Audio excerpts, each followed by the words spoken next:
onde para o caso, mais uma semana, mais uma investigação sobre polémicas que caíram no esquecimento. Hoje, com a jornalista Diana Rosa. Boa tarde, Diana. Boa tarde. Hoje vais falar-nos do caso que envolveu o paleontólogo Otávio Mateus, professor da Faculdade de Ciências e Tecnologia da Universidade Nova de Lisboa. Foi acusado, em 2023, de alegado assédio moral e sexual por alunas e investigadores. Alegados crimes que terão ocorrido durante mais de uma década. O caso foi noticiado pela primeira vez na sequência de uma investigação da revista Sábado. Deixem-me dizer-vos que Otávio Mateus, além de professor na Nova, é também um dos responsáveis pelo Museu da Lourinhã e era investigador associado do Museu de História Natural em Nova Iorque. Conduziu dezenas de escavações em vários países e descobriu os restos do primeiro dinossauro em Angola. É alguém muito influente no meio e com poder. Primeiro é preciso fazer a escavação, depois em laboratório preparar, tirar toda a rocha que envolve os próprios ossos, estudar os ossos e assim que sabemos o tipo de animal, preciso saber qual é que é a sua posição na árvore da vida e finalmente dar-lhe um novo nome.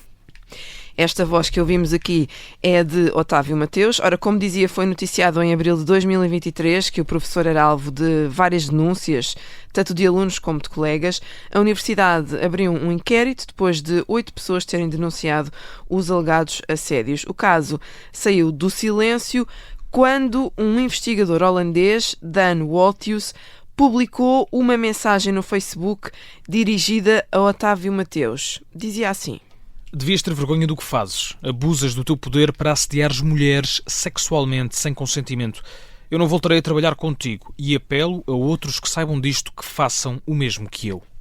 Há muitos relatos de vítimas que em vários casos preferem não ser identificadas. Também foi assim com este caso, Diana? Sim, na altura a maior parte das vítimas não quis dar a cara por medo, lá está, mas uma delas, uma cientista holandesa, Melanie During, descreveu o momento em que conheceu Otávio Mateus em 2014, numa conferência internacional em Berlim. No testemunho que prestou, Melanie afirmou que o paleontólogo tocou-lhe nas pernas e na anca e não tinha dúvidas de que se tratava de um predador, são precisamente as palavras dela.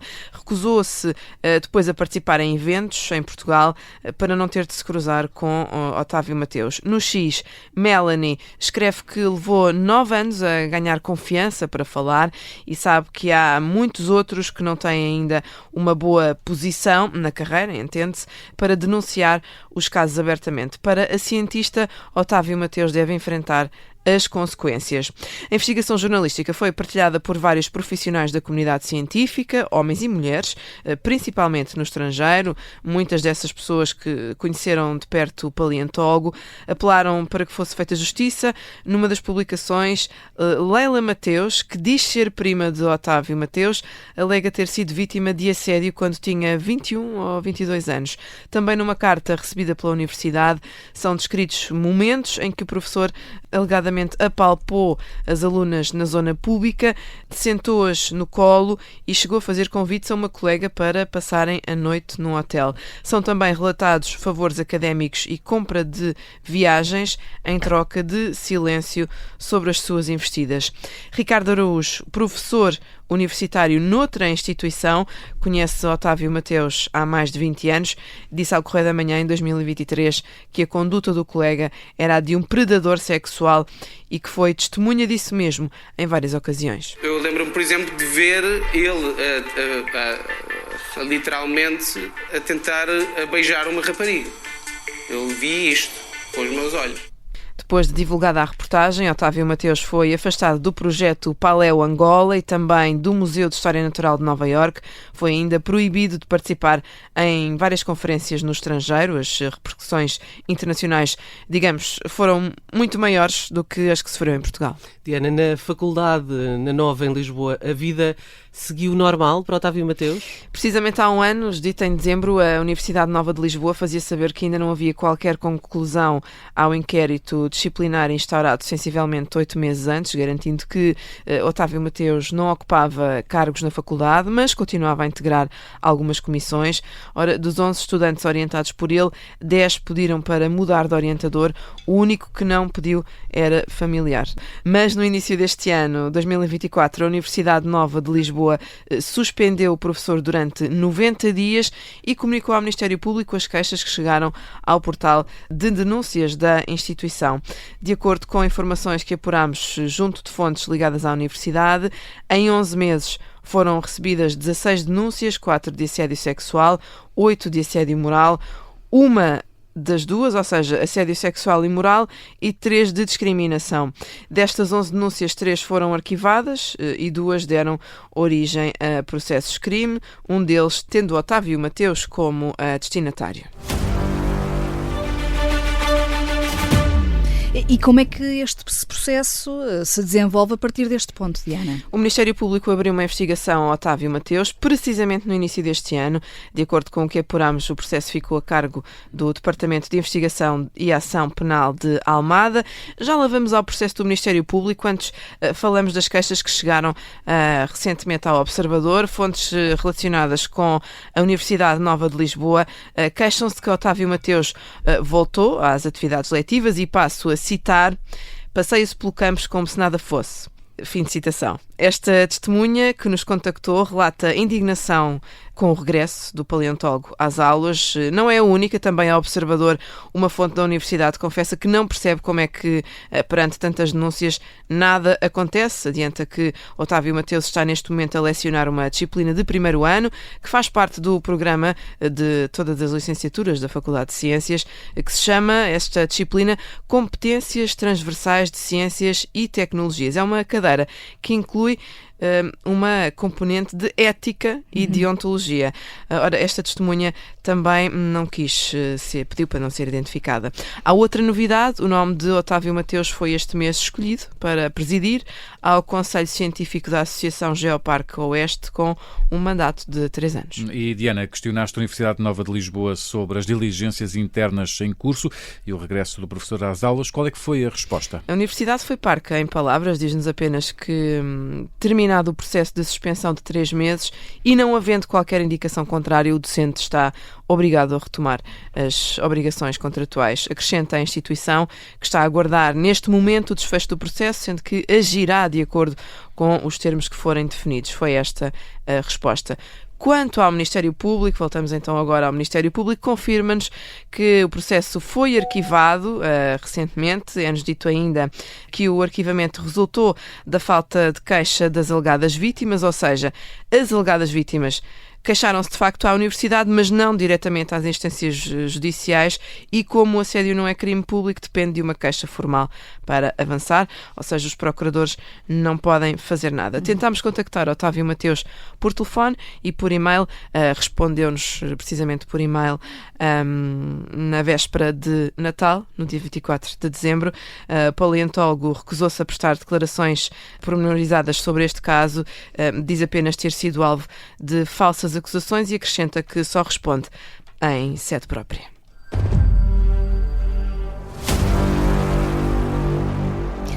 E para nos explicar melhor como é que funcionam e como se caracterizam este tipo de processos, contamos neste programa Onde Para o Caso com a advogada Leonor Caldeira, a quem agradecemos por poder estar aqui.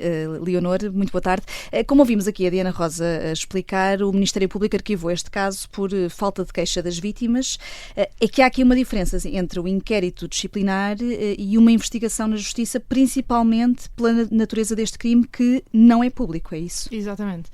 Primeiro, obrigada pelo convite. É um gosto estar aqui convosco a falar cada vez mais abertamente sobre estes temas que têm estado tão escondidos e que só se falavam até há bem pouco tempo à boca pequena. Ainda bem que agora podemos falar sobre eles mais livremente.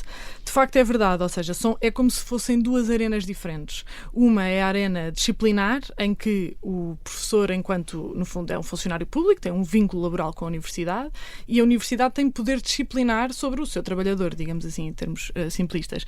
Claro que se o trabalhador adota uma conduta imprópria, a universidade tem esse poder disciplinar de poder, no fundo, abrir um processo disciplinar, investigar os factos, ouvir até testemunhas e chegar a uma conclusão impondo consequências disciplinares, que podem ser a suspensão de funções, podem ser maxima a expulsão, pode ser uma coisa mais ad hoc, em que, por exemplo, não é permitida lecionar essas disciplinas de ética porque é pouco adequado, pode ser afastado, por exemplo, de funções de docência mais próximo dos alunos, porque se entende que tem algum problema na relação interpessoal com os alunos, que abusa dessa relação de poder. Portanto, isto para dizer, a Universidade tem uma ampla margem para decretar medidas que são adequadas ao caso concreto.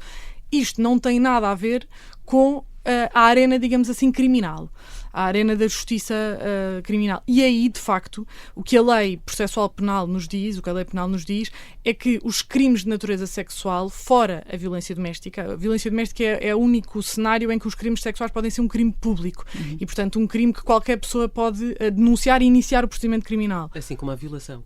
A violação não é um crime público. Não. A violação Depende é um crime de queixa sempre. A violação é um crime semipúblico, depende de queixa da vítima, só que Portugal, enfim, agora entrando aqui só para explicar porque acho que é importante, Portugal ratificou a Convenção de Istambul, que é uma convenção internacional sobre combate à violência, em especial à violência contra as mulheres e contra as crianças. E nos termos dessa convenção diz que a violação devia ser um tema, lá está, de interesse público, qualquer pessoa podia denunciar. Aquilo que o legislador português fez é uma norma um bocadinho a meio caminho, atípica, que diz que no caso da violação depende de queixa da vítima no prazo de 6 meses nos termos normais, mas se o Ministério Público tiver conhecimento dos factos no prazo de 1 ano e se o interesse da vítima assim o justificar, pode iniciar o procedimento criminal. Ou seja, se um terceiro... tecnicamente sim. Tecnicamente, se um terceiro der conhecimento ao Ministério Público, por exemplo, indo a uma esquadra de polícia e divulgar no prazo de 1 ano dos factos, do conhecimento dos factos pela parte da pessoa visada, o Ministério Público, se o interesse da vítima o justificar, que é exatamente, eu acho que aqui a parte do interesse da vítima é precisamente para acautelar, não será revelia. Parece-me isso, mas é uma norma que eu ainda não vi aplicada na prática, em termos judiciais ainda não vi uma decisão com este cenário. Enfim, depois há uma grande discussão entre juristas e entre feministas sobre se deve ou não ser um crime público, mas de facto o único crime que é público próprio senso é o crime da violência doméstica. Estes que estamos aqui a falar, obviamente é uma relação... moral e sexual? Sim, só que isso são expressões, digamos, mais leigas, porque no Código Penal o que temos é um crime de coação sexual, que é quando alguém constrange ou força outrem a praticar um ato sexual de relevo, que pode ser, por exemplo, um beijo, um toque numa parte íntima do corpo, como há pouco falávamos, um toque na anca, nas pernas, quer dizer, isto é uma coisa desadequada e é considerado, pode não parecer intuitivo, mas é considerado um ato sexual de relevo e, portanto, poderia, em abstrato, ser um crime de coação sexual. Temos o crime da importunação sexual, que é um crime para atos exibicionistas. Portanto, se alguém mostra, por exemplo, um membro sexual do corpo, pode estar a cometer um crime de importunação sexual. Depois temos, obviamente, o crime da violação e temos ainda o crime de perseguição, quando falamos de um assédio reiterado, mas aí de facto é mesmo ser uma coisa reiterada e não uma situação isolada. E todos estes crimes dependem da queixa da vítima no prazo de 6 meses do conhecimento dos factos. E aqui às vezes há uma falta de literacia jurídica que pode atrapalhar, porque as vítimas pensam, eu queixei-me à universidade, portanto eu já está a queixa feita, não é? Já está a queixa feita, eu já apareci, eu já me identifiquei, já contei a minha história e portanto agora o processo vai seguir os seus trâmites, e não é assim. E às vezes é na pendência destes 6 meses ou até depois desses 6 meses que a vítima, às vezes por um aconselhamento de alguém na universidade ou até na comunicação social, percebe que não fez a queixa formalmente junto ou da polícia ou do Ministério Público diretamente. E só aí é que se apercebe que tem o direito de fazer a queixa. E depois, às vezes, as vítimas perguntam, principalmente a advogados, eu às vezes recebo esta pergunta, que é, mas é de 6 meses a partir do momento em que eu tive conhecimento do meu direito. Não, é 6 meses a partir do conhecimento dos factos e não de que tem direito a fazer a queixa. E é isso que explica, Leonor, de certa forma, que as alegadas vítimas façam denúncia dos factos às universidades e depois não o façam à justiça, essa falta de literacia? Ou há mais fatores? Eu acho que a falta de literacia é um aspecto lateral, o aspecto central é o estigma de ser vítima de uma coisa destas. Ninguém se quer identificar como sendo alvo, como sendo vítima deste tipo de situação. Depois, por medo de represálias. Esse é um grande demovedor da queixa. Ninguém quer ser porque, no fundo, quando apresentamos uma queixa na polícia ou junto dos serviços do Ministério Público, estamos a entrar numa lógica adversarial. Somos nós contra o professor. Somos nós contra alguém que tem poder sobre a nossa carreira, que tem muitos amigos, que tem muitas conexões e, portanto, toda a gente entende que tudo subpesado com o prazo apertado, com a dificuldade de ultrapassar essas potenciais consequências, com as consequências laborais que podem advir daí, com a dificuldade de prova. Enfim, tudo isto compõe um cenário em que a vítima percebe, bem, se calhar isto não vale a pena. Se calhar isto é um mau negócio. Não vale a pena eu estar a atravessar isto tudo, a pagar a advogados, a preparar mentalmente, a contar esta história 3 e 4 vezes, para depois isto, se calhar, até vai dar um arquivamento, vai dar uma absolvição, eu fiquei prejudicada, ele não teve consequências e, portanto, temos aqui uma série de obstáculos para ultrapassar a realidade que temos hoje, que é uma grande assimetria entre o número de crimes que efetivamente se cometem e o número de condenações que temos. E esta assimetria grande explica-se por estes obstáculos que falava. Há aqui um ponto interessante que é a vítima faz queixa à universidade, em fazendo a queixa, faz queixa à universidade, é o local onde aconteceu o crime, é lá que está o agressor, o alegado agressor, é lá que a vítima está, é essa autoridade que a vítima entende denunciar os factos, até porque há canais de denúncia, etc. Porquê que não é a universidade, tendo conhecimento dos factos ou dos alegados factos, não é a universidade obrigada a passar essa informação ao Ministério Público? Porque mesmo se for obrigada, a vítima tem sempre que se apresentar perante o Ministério Público e perante o Tribunal. Claro que nós podemos dizer assim, mas ela já se apresentou perante a Universidade, isto parece um bocado uma duplicação de queixas, mas o que é facto é que a lei é assim e portanto, eu, numa perspectiva do dever ser, eu concordo. Acho que se a vítima já fez queixa à Universidade, as universidades deviam ser até legalmente obrigadas a reportar e o Ministério Público devia, uma vez que já sabe a identificação da vítima, até devia ser obrigada, no fundo, contactar a vítima e dizer: recebemos esta informação, a senhora ou o senhor tem este direito de fazer queixa, veja lá, o seu prazo termina. Era ideal que as instituições públicas transmitissem os prazos ao cidadão sempre que esse prazo é conhecido, sempre que for possível apurar esse prazo, e dar o máximo de instrumentos e de informação à pessoa para depois a pessoa tomar a sua própria decisão. E falando aqui em abstrato, não deste caso em particular, Leonor Caldeira, como é que as pessoas que cometem assédio podem ser sancionadas ou obrigadas a alterar condutas, sendo que, como vimos, passado 3 meses pode voltar, este caso em concreto, pode voltar até a exercer e está até a dar uma cadeira de ética? Sim, essa para mim é a questão mais importante de todas, porque mais do que nós pensarmos em formulações abstratas em que é a queixa e depois é o processo e depois vem a sanção, quais é que são as sanções que são adequadas a, de facto, reabilitar as pessoas sempre que isso for possível, reabilitar os arguidos ou os assediadores sempre que isso for possível. Acho que hoje em dia a justiça já está construída nesta lógica de temos que penalizar as más condutas, mas também temos que reabilitar as pessoas, porque as queremos reintegradas na sociedade e queremos que elas mudem, porque se acredita que as pessoas podem mudar as suas condutas. E como é que eu faço isso? A mim parece-me que se nós pensarmos numa pena de multa, por exemplo, dependendo do valor, realmente não me parece uma pessoa que tenha, por exemplo, uma confortável condição financeira, se calhar se tiver uma multa de pequeno valor e a cultura à sua volta não acompanha o desvalor dessa atuação, pode se calhar a pessoa paga a multa e trata como se fosse uma multa de trânsito e não muda comportamento nenhum. Portanto, claro que nós temos que impor consequências objetivamente que são pesadas, desde logo uma pena de multa adequada ao desvalor que queremos dar a este tipo de condutas. Portanto, se é de facto uma pessoa com capacidades para pagar, tem que ser um valor que faça moça, não é? Que lhe cause algum esforço pagar. Depois, também podemos falar de uma pena de multa, de uma pena de prisão, por exemplo, suspensa, num período que também seja considerável, em que a pessoa fica subavisada que, se volta a reiterar naquele comportamento, vai cumprir a pena de prisão efetiva. Portanto, não estamos aqui a brincar. Enfim, pena de prisão efetiva, de facto, parece-me em abstrato uma coisa um bocado excessiva, mas também pode-se dar o caso disso poder ser aplicável. Mas, sobretudo, o que me parece é que tem de existir uma mudança de cultura em que a sociedade evolui para um ponto em que isto é mais grave do que já foi anteriormente. Ou seja, eu, enquanto ex-aluna da Faculdade de Direito de Lisboa, posso falar daquilo que é uma cultura de assédio absolutamente normalizada, em que é uma coisa...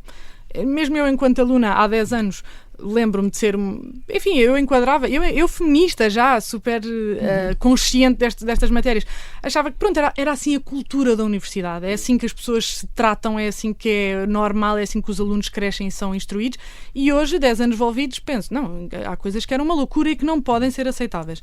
Como é que nós fazemos esta mudança cultural? Penso que esta conversa é um dos bons exemplos disso, que é estarmos aqui todos a falar sobre isto e a dizer isto não é aceitável, não é assim que se trata às pessoas, e de facto tem que haver um dano reputacional, que é este dano cultural que nós falamos aqui, que é essa primeira publicação de Facebook do colega, também ele homem, internacional, que faz uma publicação em público e diz: eu vi, eu assisti, ninguém me contou, isto é uma vergonha, e aqui estou eu a dar o nome e a dar a cara e a dizer eu testemunhei e isto para mim não é aceitável. Esse ato de coragem, mais do que, não é mais, mas em paralelo à atuação da justiça e à atuação das universidades, essa mudança de cultura de eu vou-me levantar, eu vou falar alto, eu vou dizer isto não é aceitável, eu vou expor-te. Claro que tem o risco de ser uma exposição que não está acompanhada de uma condenação transitada em julgado. Mas numa sociedade que se quer democrática e livre e com liberdade de expressão, é absolutamente tem de ser por aí. Fundamental haver pessoas com coragem que se levantam e dizem eu testemunhei, eu vi, eu sei, assim como as vítimas, e criar esta consciência de que isto não é para passar pano, isto não é para ser às escondidas ou nas esquinas da universidade, nos grupos do WhatsApp. Não, isto é uma coisa de interesse público, lá está, que é relevante conversar, é relevante falar, até para, não só para reabilitar a pessoa e a pessoa sentir, ok, eu já não posso fazer isto livremente, tenho que alterar a minha atuação, tenho que alterar a minha conduta, mas também para mandar uma mensagem clara a todas as outras pessoas, que é, estes comportamentos serão denunciados, serão reportados, serão falados e, portanto, desincentivar, no fundo, estes comportamentos. E, Leonor, há programas promovidos pelo Ministério Público para agressores sexuais. Como é que funcionam exatamente esses programas? Excelente pergunta. Eu já fui advogada em alguns processos judiciais em que esteve em causa a condenação pela prática de crimes sexuais. Representei recentemente algumas vítimas de coação sexual e o arguido foi precisamente condenado, para além de uma pena de prisão suspensa, foi também condenado ao pagamento de indemnização que as minhas constituintes requereram, portanto, falaram sobre os seus danos morais e o arguido em questão foi condenado a pagar uma compensação financeira, que também, lá está, é uma das sanções que também podemos aqui, pode estar em causa, para além da multa, a multa é diretamente para o Estado, a indemnização é diretamente para as vítimas, tem que ser pedida pelas vítimas. O Tribunal também pode impor a frequência desses tais programas de reabilitação para agressores sexuais. Eu tenho muita curiosidade porque nesses processos, na qualidade de advogado das vítimas, vejo só que a pessoa é encaminhada para os serviços da Direção-Geral de Reinserção Social e Serviços Prisionais e depois tem que, de facto, frequentar esse curso, que é, no fundo, quase como se fosse uma aula, em que a pessoa está lá, estão a ser lecionadas matérias e a pessoa está lá na qualidade de quase aluno, não é? Formando. Eu tenho muita curiosidade para saber, online não consigo encontrar, até já contactei o Ministério Público o Ministério Público e a Direção-Geral de Reinserção Social e Serviços Prisionais para saber mais informações sobre estes programas em concreto. Acho que seria muito interessante que nós, enquanto advogados e enquanto cidadãos, pudéssemos também escrutinar e perceber se estes conteúdos são adequados ou se são capazes, no fundo, de alterar ou de inspirar uma mudança nestes condenados por crimes sexuais. Até agora não tenho tanta informação sobre isso quanto gostaria. Acho que poderíamos estar aqui a tarde toda a conversar. Leonor Caldeira, muito obrigada por ter estado aqui no Onde Para o Caso. A advogada Leonor Caldeira a ajudar-nos a perceber melhor os contornos deste tipo de processos de assédio sexual no âmbito das universidades. O Onde Para o Caso regressa na próxima semana. A tarde política já vai ser em 2025. É verdade. Vai ser em 2025, dia 2. Dia 2, cá estaremos com o João Gama, em princípio. Sim, não é, o João Gama. Até para a semana. Bom ano.